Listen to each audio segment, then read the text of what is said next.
Hi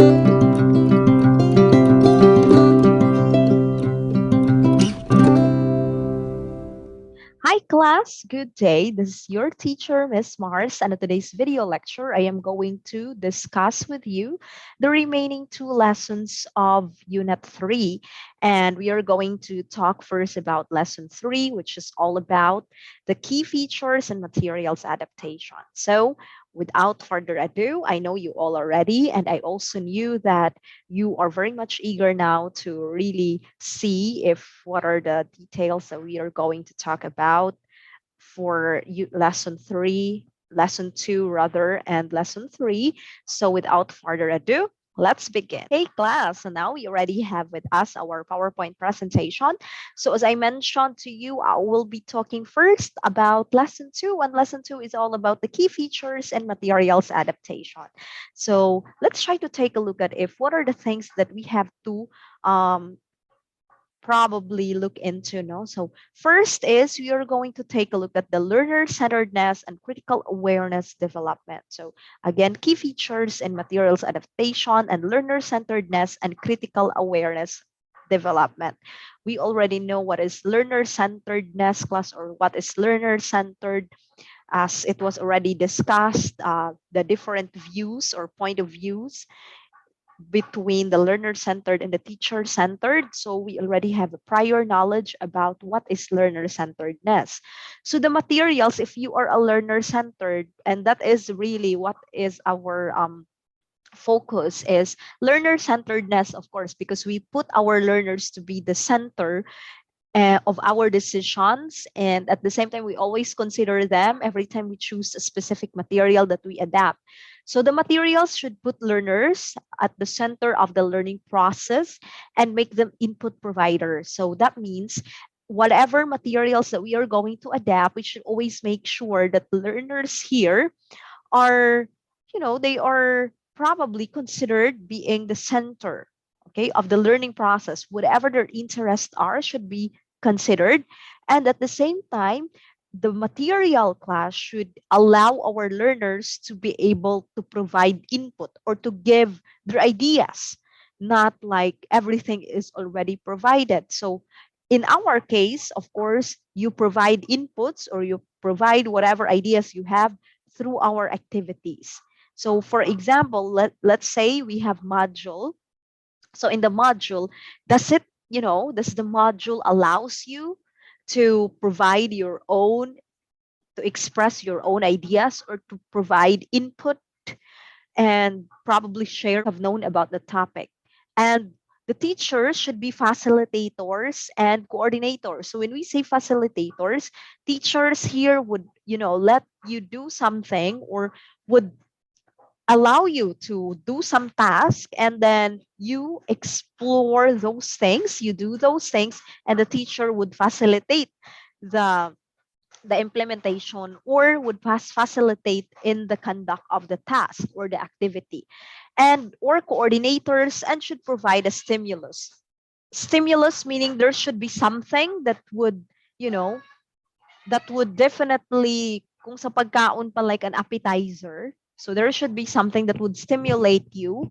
Okay, there should be something that would or that should stimulate you, and starting point for language exposure as well as for different approaches to learning. So for example, natay springboard, we call it the, if we say is the stimulating activity. So para ba ma-set ang mind sa bata or sa students na to nga, this is what we are going to tackle about today, no? So it's not like you directly, okay, our discussion for today or directly in our module, we discuss na. No. Stimulus is by giving springboard, or shall we say, stimulating activity like magpa-games usaka, or maybe let them, read a certain a certain very short kanang quotation, and then explain or have an activity from that, or maybe let them watch first a very short video clip and things like that. No, that through that you are giving the students stimulus so that they would, be ready and set ang ilang mind that, oh, our topic for today, or we are going to talk about this and that. And then materials adaptation class, therefore, should be shared between materials developers, teachers, and learners. Because when we say we adapt a certain material, that means as teachers, kung kita ang adapt, we don't create the material, but we adapt a specific material that is already created by the material developer.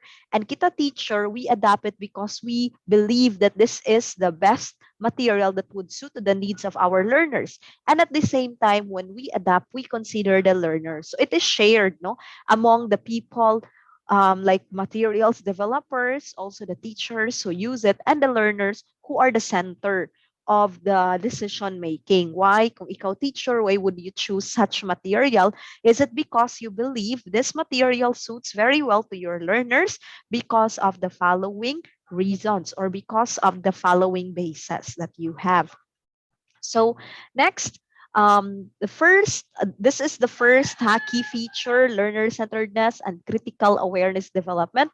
Next, we have flexibility and choice. So materials class, when we adapt, no, because our topic in lesson 3 is the key features, are the key features of materials adaptation. So when we adapt, we should consider this the flexibility and the choice. So materials should be flexible.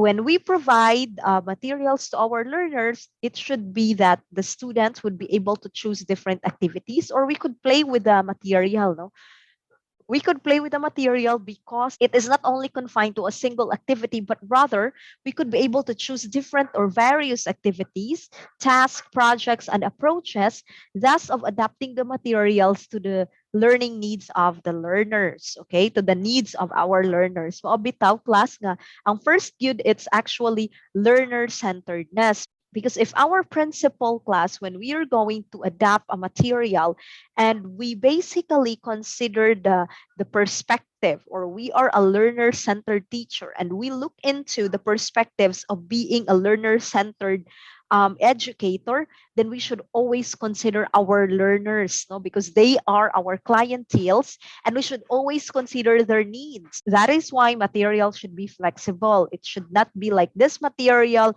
is only good for students who belong to section A, or this material is only good for students who are really doing advanced studies and all that. So it should be flexible. It is good, or it is suitable for this group of students, at the same time suitable for that group of students. And learners class should be exposed to a variety of different activities and approaches. So this is what should be, you know, especially if we are serving the basic education or we are teaching under the basic ed. So of course, like elementary or high school, we should always make sure that our learners are exposed to different activities and approaches as well, so that it's not too monotonous, and at the same time learners would also enjoy every single session you have with them. Okay, and they themselves become flexible learners. Why class? Why should we need to provide them with variety of activities and approaches so that they will become flexible learners as well, and they would be able to experience different ways of learning. Like it's not so like there is not a single way for them to learn, but a lot of ways that they learn. Though nowadays it's very limited, since because we are very much confined distant learning, no, limited kayo in terms of activities. For example, kami teachers, as much as we would really want you to have role play, you know, or group activities or collaborations and such, but how could we impose it to you when in fact when we have a synchronous class, you could not we could not expect a very stable internet connection from you. Plus, there is so much limitations in terms of us going in and out of our respective homes.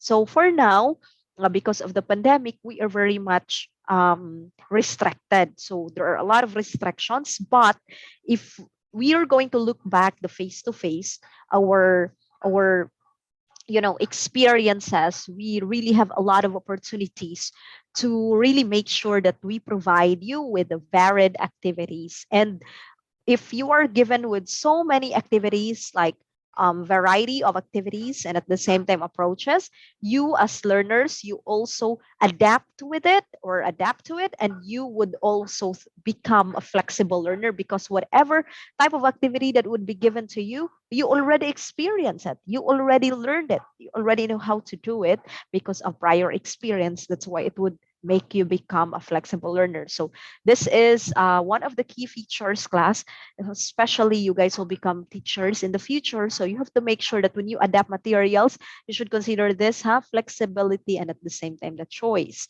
And then materials then should on the one hand provide choice, but on the other hand also enable learners to develop a variety of skills and learning styles. So should provide choice. Kung baga, may options ang mga bata, no? Or the learners have options. But at the same time, the materials class should also develop the skills and the learning styles of our learners. I already told you what is a learning style or what are the different types of learning styles in our previous video katupatong naa sa midterm na coverage.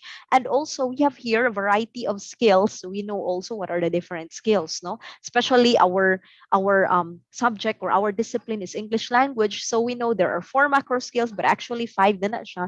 Additional is viewing. So we have to make sure that our materials or the materials that we adapt would develop the skills, specifically listening, reading, writing, speaking, and even viewing. And not only that, the lifelong learning skills and all other skills that we expect our students to have and we expect them to develop. So how could we make sure, class, that the learners can develop variety of skills and learning styles is of course by letting them experience a wide range of tasks and approaches so that they may also become more independent learners. Kay dili man pwedeng na all the time we are there, guiding the learners and such. They should be independent in terms of learning. And the next is open-endedness and aesthetic experience. So this is the third key feature. So the open-ended materials can become more relevant to learners. So open-ended, that means we allow our learners to wonder, or we allow our learners to look for answers nga very relevant to his or her experience. Diba? Dili ba objective or dili close-ended nga material nga, oh, that's it, uniform ang ilang kuan. No, it should be open-ended, class, because through if we provide them an open-ended material, then there is this huge opportunity for them to actually relate what material they have to their own lives. So in many ways, we relate it to the concept of aesthetic experience. So before I proceed with the Rosenblunt in 1995 class, as that it originates actually from him, the theory of aesthetic response, no? And then I will talk first about aesthetic experience. Aesthetic experience, there are a lot of philosophers or a lot of theories or theorists who talked about aesthetic experience. So Immanuel Kant actually recognizes aesthetic experiences as those pleasures that we feel in certain occasions where in certain occasions when we consider or when we judge a certain object and we feel so delightful or we feel the pleasure as we look into that specific object. No? So according to Immanuel Kant, it has nothing to do with for example, emotional or related experience to the person or to the experiencer.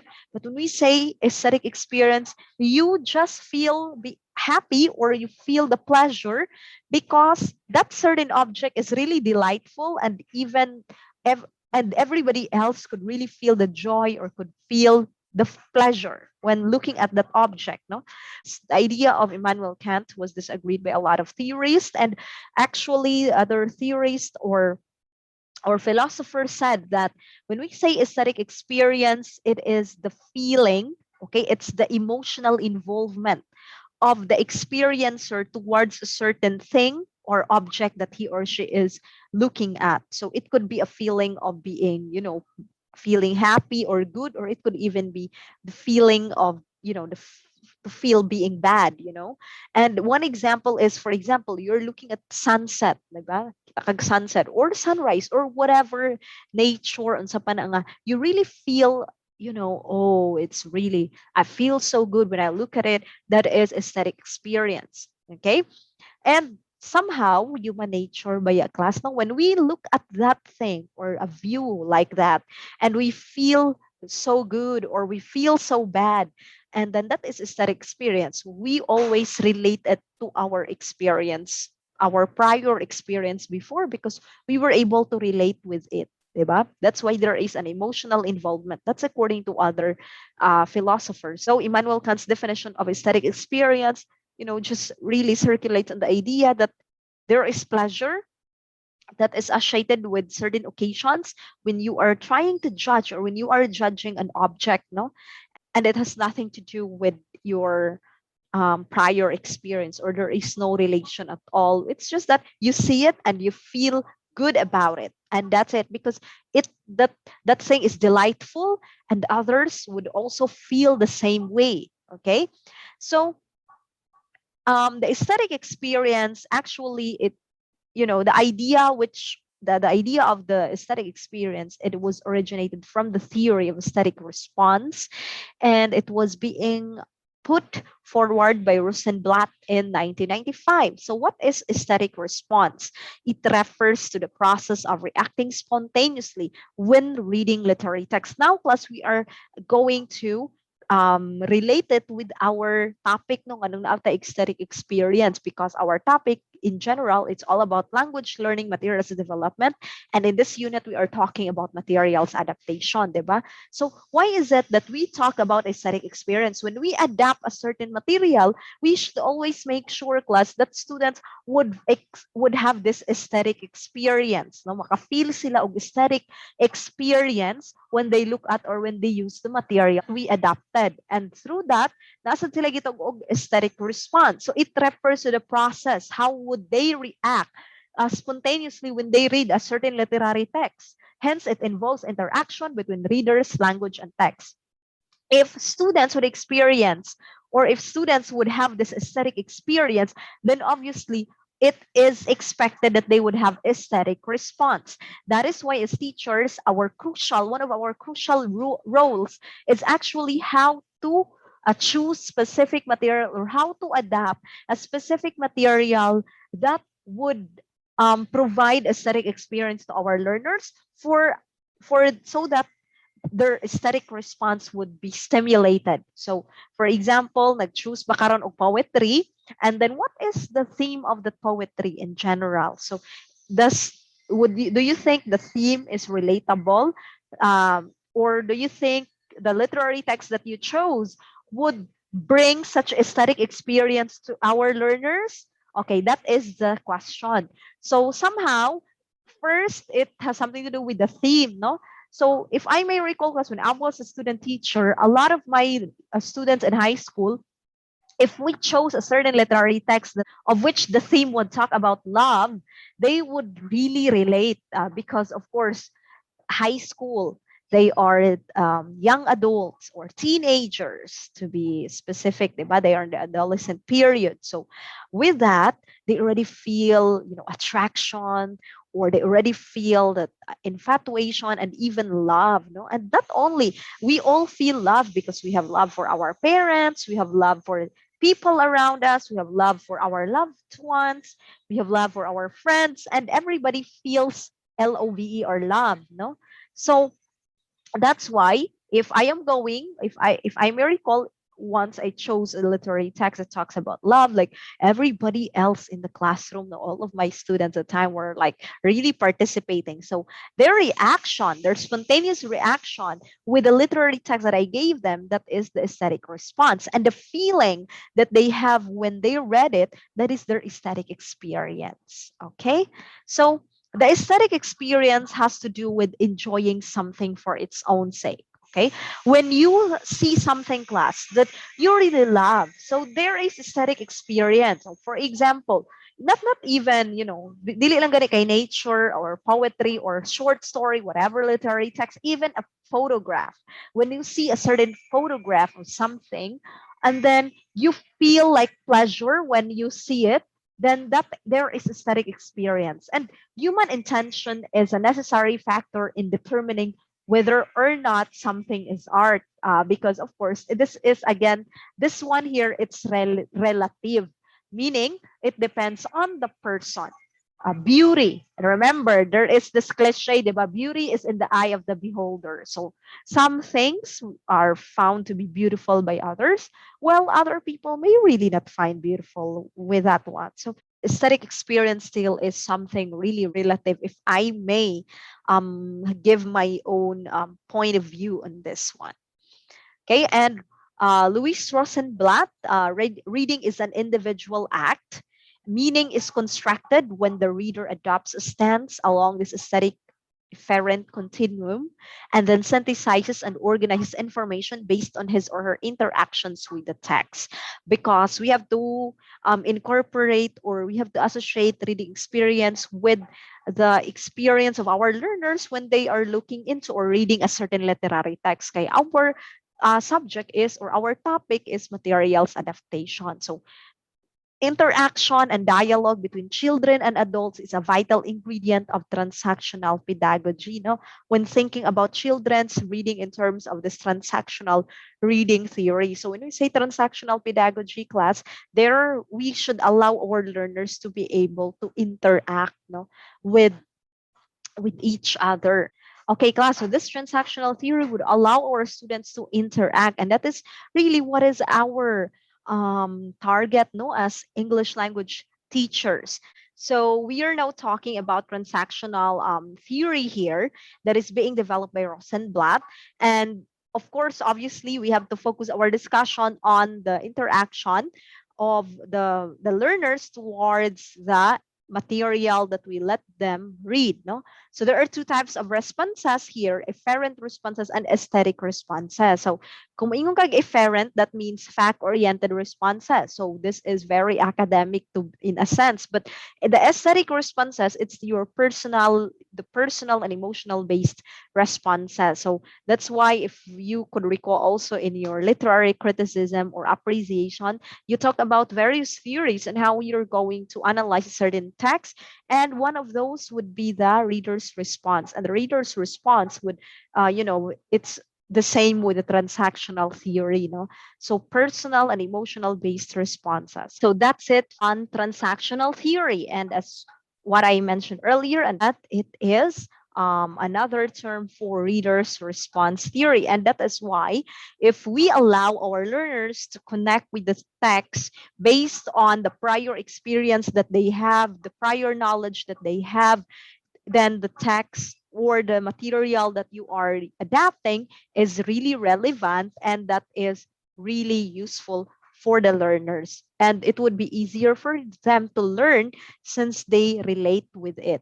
Okay. If you don't kind of make use of materials class that students could not really, if you use materials class where students could not relate, then it's really difficult. But then again, not everyone has the same experience, of course. But then again, all our students have different experiences. So it could be that your student would respond or would react to the text through efferent responses. Okay, for example, we are talking about a certain trip. Okay, the the text is all about trips. Okay, then you have student, probably a student, you have a student of yours who haven't really experienced going to different places. Okay, because of course that learner is just only at home trying to help his or her parents. So how would she be able to react or to respond to the text is through the facts. Okay, so efferent ang yung response. But then if you have learner who were able to really explore, very lucky to go outside and then go to this various places and experience this adventure and all that, so that student of yours could give an aesthetic response. Okay, and not only that, others may also respond through the things they have read. So muna ilahang kwaag hugot when because they have read something like this, so they respond through the experience of others, or maybe somebody was able to share with him or her about the specific theme or topic that you are talking about. Then that could be his or her way to respond with it. So transactional theory, it depends on the learner's experience, and sharing here in transactional theory, it's really good, diba? Because if we allow students to share whatever responses they have, each one of them will be able to learn from each other. Kaya nagkalain-lain man ang ilang responses.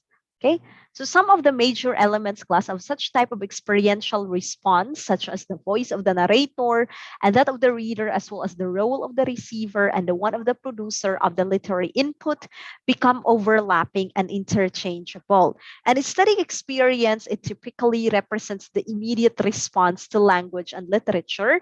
Here, the experience by a receiver and the producer. The producer is the one who created the text. Diba? Kaya kung kita ang writer, for example, I would let you write a poem. So when you create a poem, most likely you would create a poem based on your experience. And then when somebody reads your poem, that person would definitely respond. He or she is the receiver. So there is now a connection between you being the writer or being the producer of the text, and as well as the receiver or the reader of your text. So now, because they read your masterpiece or your literary work, there would be interpretations and reactions about those things, diba? And literature and aesthetic experience are inevitably, they are subjective, and they created every time the text is read or written. So naagitay og aesthetic experience, class, specifically when we create a certain text or when we read a certain text. Okay, when we read a certain text, there is an aesthetic experience because we feel, okay, it could be the feeling of, good, or nakafeel ka og pleasure when you read it, or it could also be like you feel bad about it. So according to, diba, other theories, that is their definition of aesthetic experience. And aesthetic experience is not only about the pleasure or the good things, but it could be about the good and the bad, the feeling of goodness and badness, no? Or the feeling of pleasure, or maybe the feeling of pain. So when you read a poem or things or whatever, it could be a short story, that is your aesthetic experience. And it is subjective, obviously. It's not uniform to everybody who's reading a certain text. And then reading and interpretation, they are always different. Okay, remember, because we have different reactions every time we read a poem, a novel, and etc. And what is good about reading is we learn a lot, no? Handag makatunan po if mubasa ta, especially if we read literature, a lot of things we learn. Not only we learn facts, of course, especially kung the writer is, incorporating a lot of factual information, especially if the writer is incorporating a lot of factual information, we learn facts. But at the same time, we also learn moral values, and we learn vocabulary as well, no? So in a similar way, also materials for teaching and learning purposes should promote an aesthetic experience. Okay, aesthetic experience, it promotes the subjectivity of text and their various interpretations. So kita pod, if we create materials, so kita pod, class, if we create teaching materials, we should make sure that our materials would promote aesthetic experience so that it would become an open-ended task. And at the same time, learners here would be able to interpret and give their own ideas about it. Okay. And for example, in relation to text, material should include also those which are open to many different ideas and points of view and encourage a variety of interpretations. So there should be variety of interpretations.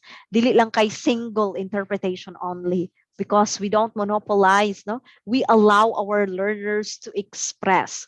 This is a democratic classroom. So that's why we have to let them express, and at the same time, let them think, and let them kind of relate with the text based on their experience. And now, next feature would be relevance. So relevance, materials acquire significance and become potentially beneficial for the learner. So relevance, why are we adapting this material? Because it is related to their future area of work, diba? Or because there is significance to this material and it is beneficial for our learners. And adaptation essential in making materials relevant and potentially more effective for learning development. So we adapt those materials that are relevant and would increase or hone the skills of our learners, diba? As expected for as expected from them, no? That these are the skills that they have to develop. So we have to make sure that our materials, the materials that we adapt, are relevant. Universality, so kind of generic, no? Material should be based on universally appealing topics. So kayog universal magud siya class, not only like students coming from this specific culture or specific group would relate. So everybody could relate. So material should be based on universally appealing topics, which are culturally provoking in the sense that they are culturally specific, but at the same time, they are present in all cultures. So everyone can relate, should be specific, at the same time, culturally provoking, and every single student of yours in the classroom, even if that student comes from a different religion, but still that learner would be able to relate because such theme or topic that you consider is present in all cultures. And a rich source of this type of topics comes from literature, which typically involves themes based on life experiences o kaning mga generic ni siya, no? Life experiences, feelings, relationships, because we all have this. These are the things that we have in common. We all have different life experiences. We feel all those feelings, class, feeling of pain, feeling of being happy, feeling of, feeling pain, being happy, feel to be in love and be broken. So we all feel those things. Okay, feeling of sadness, feeling of excitement, relationships. We our lives are obviously in, we live because there are a lot of people who mean to us and who are part of our lives. If we create our own story or our own novel about our lives, about our lives, for sure there are so many characters that we can talk about in our novel, and each and every character that we can talk about in our own novel, we have a specific relationship with them, diba? So it's very specific. Mo na kanang mga teleserye class, they would talk about, things like, okay, feeling of love, ang kuan is love, ang ilahang theme. It could also be about tragedy. Kay kanang mga ingana nga theme or genre, we really experience that in real life. So it's really universal. No? Universality of topics provides a stimulus for discussion, and it enables learners to focus on and gain a better understanding of cultural differences as well as cultural commonalities. Kay, for example, you talked about love. Yeah. Na kay estudyante class who is a Christian or who come from, the the the teachings of Roman Catholicism, so relationship with the opposite sex. Unsa may ilahang take ana, we are Catholics, diba? So these are the things that we consider if we engage in that. And what if you talk about a student who is a Muslim? Okay, different ba yang ilang take ana? So it's okay for them. Polygamy, it's allowed, no? If you are watching Legal Wives, it's a teleserie in GMA7. So if we take a look at that, if you are rich, no, as long as you can provide for the girls, you could have not only one wife, but you could have a lot of wives. So that is their own culture or their own belief about, love.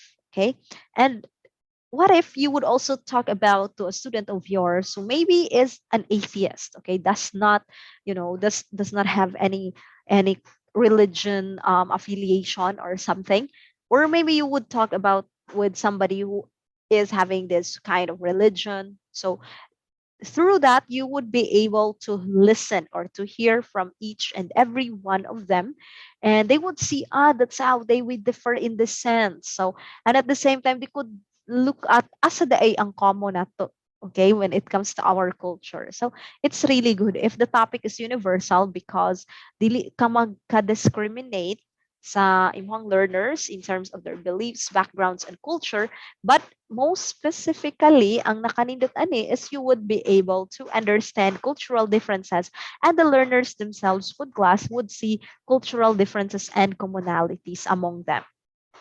And then we have here authentic and non-authentic input. So material should be based on authentic texts. Okay, those texts which have been written for any purpose other than language teaching. So for example, I am going to create a text, or we are going to adapt a text class for the purpose that we want our learners to be aware on the specific safety health protocols during this COVID-19 pandemic. So that is an authentic text, diba? Because that text is not only written for the purpose of language teaching, but it is written for another purpose, and you make use of that text to discuss points in grammar. Okay, because of course, obviously, dapat ang kanang text should be really written in English language. There should also be a combination of authentic and non-authentic text based on realistic scenarios in order to expose the learners to realistic input. Okay, so it should be the authentic, of course. What is reality, di ba? Authentic ang makuanan yun nimo in real life. Non-authentic, it would be superficial. Okay, so we don't also say that, oh, we avoid fantasies or superficial in our literary text or materials that we adapt, because we all know also literature, both fiction, non-fiction, we consider those to talk about specific topic in grammar, okay, or in language. And what is an authentic task? So the term task is often used synonymously with the term assessment in the field of authentic assessment. So a task is considered authentic when students are asked to construct their own responses rather than to select from ones presented. So kanang mga essay type na to class, those are authentic tasks. Pero may multiple choice type of task now. The task replicates challenges faced in the real world. So for example, you would ask the students to create or maybe create their own building, classroom to be specific, because probably puhon ma-teacher man mo, no? So you create your own school. You provide a vision, mission, and all that. That is an authentic task, okay? Or here in our class, in the next month, you will be asked to create your own material. So with that, that is an authentic task. Kaya ang kaning mga exam na to, that is non-authentic task. Kanang multiple choice. Next, characteristics of a high-quality authentic task. So aligned with standards, muna siya lowest. Critical thinking and synthesis, second. Ang pinakataas class og standard or high quality would be real world and relevant. So kaning second to the pinakataas would be purposeful and engaging. So kung ni-align lang ta sa standards, that is the lowest. Okay, but if we allow our learners to go out there, no, experience the world, see the relevance, create something, interview people, okay, do research and all that, that is real world and relevance. Okay, next, provocative topics and tasks. Materials should include topics and activities that can potentially provoke a reaction. So that's so that they would have an aesthetic experience, may it be positive or negative, that is personal and subjective. So these can make learning more engaging and perhaps also more humanistic. So provocative tasks or topics. Topics are not to be considered intrinsically provocative, but the activities here are associated with can potentially make the materials more or less provocative, thus more or less engaging. So pag provocative magud ang task, students or learners would, be eager to talk about the topic. But if the topic or the literary text is not provocative, they would feel bored, and at the same time they're not gonna interact. There's nothing that they are going to talk about it. So it should be provocative and would stimulate the learners' ideas and minds to work, and at the same time express themselves, and making your class engaging. And also class, it would also be possible through the activities or the tasks that you gave them. Diba? To make it provocative also, there are certain topics that we can consider. We can relate to personal life, family, parents, relationships, emotions, inner self. can really achieve this aim more effectively rather than those topics very often associated with controversy such as politics, war, racism, drugs, etc. Okay? So if we consider these topics na relatable sa tanan, most likely that would, that is a provocative, and that kind of topic would allow your class to be engaged. Okay, and now class, we have lesson 3. Lesson 3 is all about materials and digital technology. So this time, we're going to explore materials and at the same time digital technology. So since we are now in the period or in the year, in the generation where digital platform is what is in right now, especially with the pandemic. Imagine concerts, digital, teaching, digital. Lahat-lahat na digital because we are not allowed to go to theater halls. We are not allowed to go to school. Physical meetups are, restricted. So that is why gatherings are restricted. So that's why now this is very timely to talk about this. Okay. So we have the theory of connectivism. No? It is a learning theory for the digital age. It is created actually by Simmons. And we have here Hampels in 2007 actually said that internet and mobile technology are a sea of information, because imagine class, one click, you just type something on Google and then one click, puff, you already see what you're looking for, diba? And activities making its use during lessons a little daunting, applying and the model for online task development. This according to Koanha, Lam, and Hampel, and the model for online task development to enable the capabilities of technology to meet the demands of class learning objectives. So specifically karon, no? Tanan online na. So this is very useful to talk about this.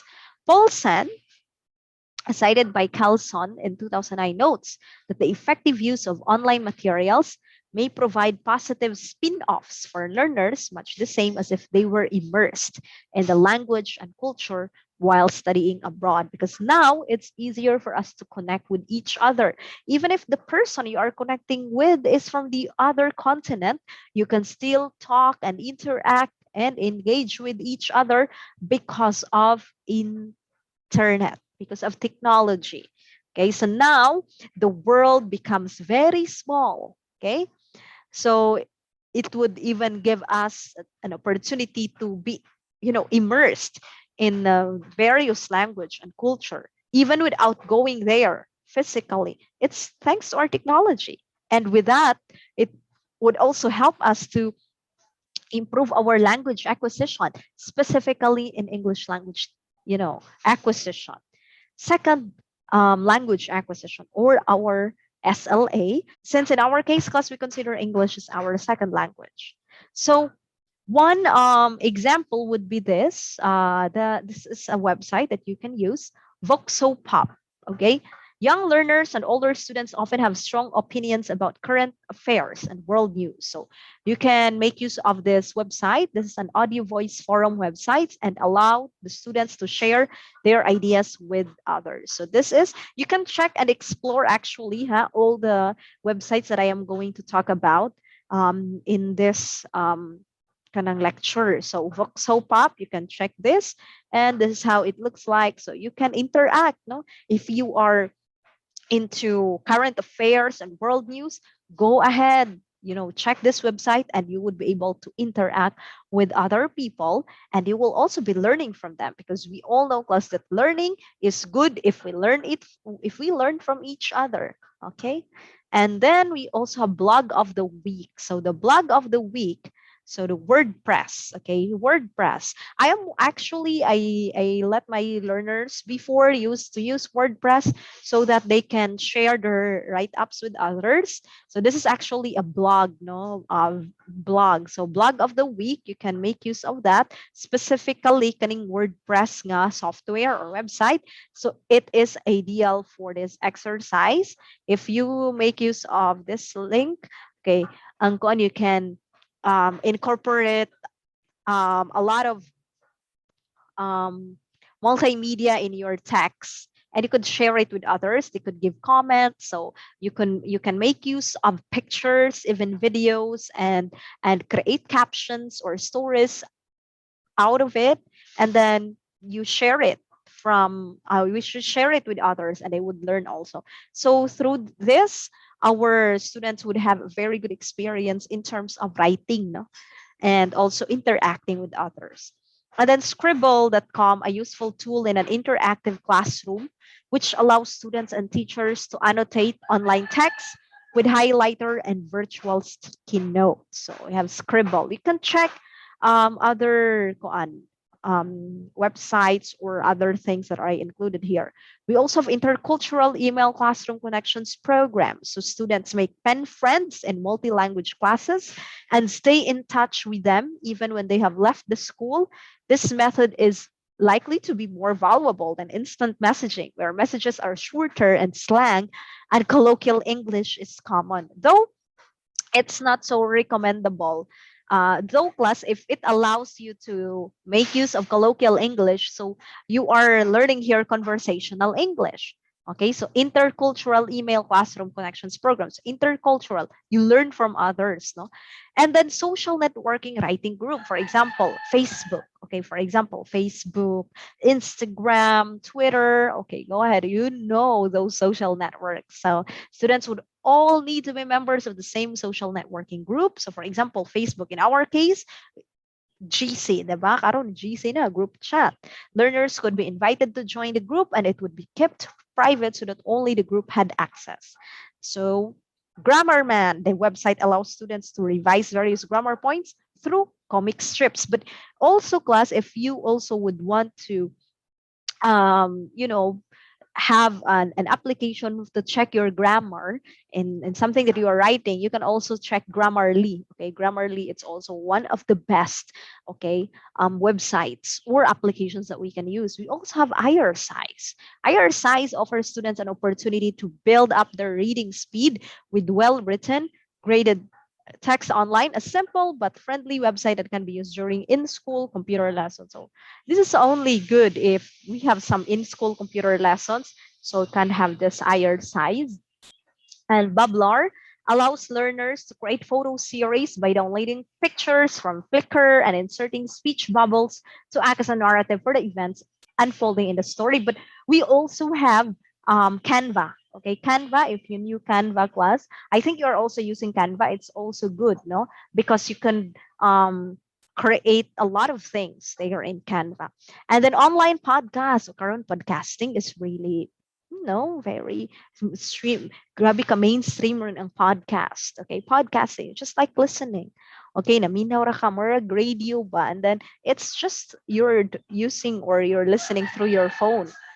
Okay, through your phone. Like, for example, we have ito may mga podcast ha. So example, we have let me check. No, even vloggers now are doing podcasting. So what hmm, so you can just check application class, okay? Like Spotify, diba? You say, oh, Spotify. We also have Pocket FM. I have this like Pocket FM. Actually it's being kuan mga audio books, okay? Podcast po na sila. So online podcast. Okay.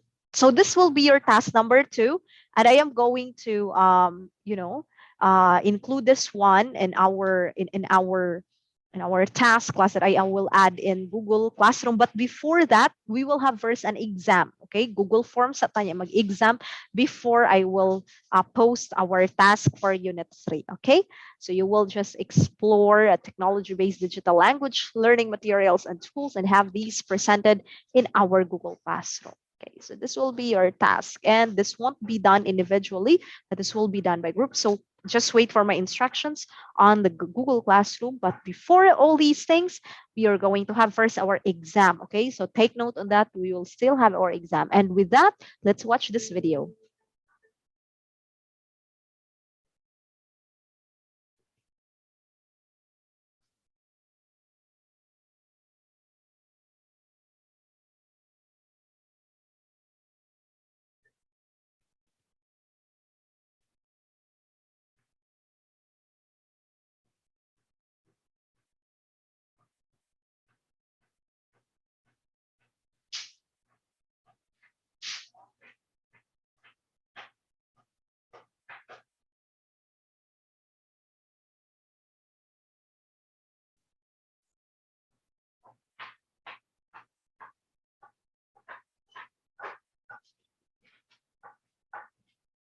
Many ways to say it, but of course, the message is only one. And that is thank you, everyone, for joining me in this video lecture. And finally, we finished Unit 3. So we will have first our feedbacking or mag-meet sa ta on Google Meet. And later on, of course, our we will have our Google Meet class. And after which we will have our Unit 4. And Unit 4 is the last unit to be talked about in our subject. But Unit 4 is the longest. And at the same time, it's the really like a core of our subject, because here you will be creating materials that's suitable for your learners. Okay, so thank you very much, class, for joining me on today's video lecture. And I will see you on the next one. The next one would be all about Unit 4. So, but before that, we will have first exam and your task. I hope you all are doing well. God bless you all, and bye.